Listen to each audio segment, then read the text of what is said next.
Haleluya, shalom saudara-saudara yang saya kasih dalam Tuhan Yesus Kristus. Doa saya, saudara-saudara diberkati oleh Tuhan. Pagi hari ini kita mendengarkan kebenaran firman Tuhan di dalam Markus pasal 11 ayat yang ke-26 berkata, "Jika kamu tidak mengampuni, maka Bapamu juga yang di sorga tidak akan mengampuni kesalahanmu." Renungan firman Tuhan pagi hari ini temanya adalah mengampuni.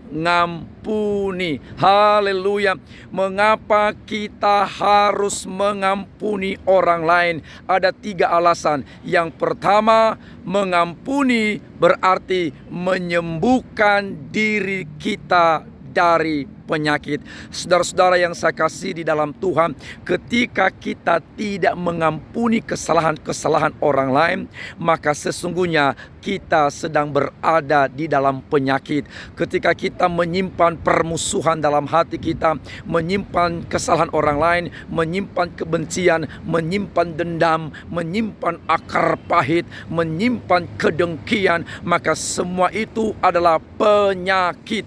Kita membuat diri kita menderita dengan menyimpan semua kesalahan-kesalahan orang lain. Kita menjadi sakit hati, kita menjadi sakit rohani, kita menjadi sakit pikiran, saudaraku. Dan ketika penyakit-penyakit rohani ini menggerogoti kita, maka kita kehilangan damai, kehilangan sukacita, kehilangan kebahagiaan, kita kehilangan berkat-berkat Tuhan. Oleh karena itu, satu-satunya cara untuk menyembuhkan penyakit-penyakit rohani, penyakit sakit hati, penyakit dendam, iri, dengki, akar pahit di dalam hati kita, satu-satunya obatnya, caranya menyembuhkan adalah dengan cara mengampuni. Oleh karena itu, mulai hari ini, kalau engkau ingin mengalami kesembuhan rohani, maka engkau harus mengambil keputusan untuk berkata, aku mengampuni orang lain, aku mengampuni sahabat-sahabat, teman-teman, rekan-rekan, siapapun yang pernah menyakiti hati saudara. Sehingga begitu engkau mengampuni orang lain,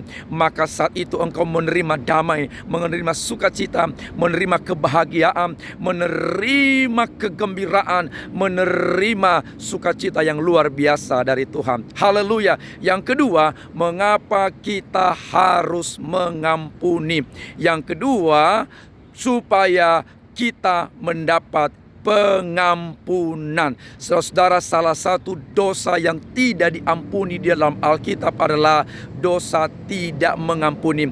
Alkitab tadi berkata bahwa Tuhan di sorga tidak akan mengampuni kesalahan kita kalau kita sendiri tidak mau mengampuni. Jadi saudara-saudaraku, ini penting kita mengampuni agar kita menerima pengampunan dari Tuhan. Kita mengampuni agar kita juga mengalami rekonsiliasi dengan Tuhan. Waktu kita mengampuni orang lain, maka sesungguhnya kita sedang mendapatkan pengampunan yang melimpah-limpah daripada Tuhan. Semua orang punya dosa, saudaraku. Semua orang punya kesalahan dan kelemahan. Dan oleh karena itu, jika hidup kita mau diampuni oleh Tuhan, maka kita juga harus mengampuni orang lain. Yang ketiga, kenapa kita harus mengampuni? Agar ibadah kita tidak terhalang. Alkitab berkata begini, jika engkau pergi ke rumah Tuhan untuk beribadah, mempersembahkan sesuatu kepada Tuhan, lalu di tengah jalan engkau teringat dengan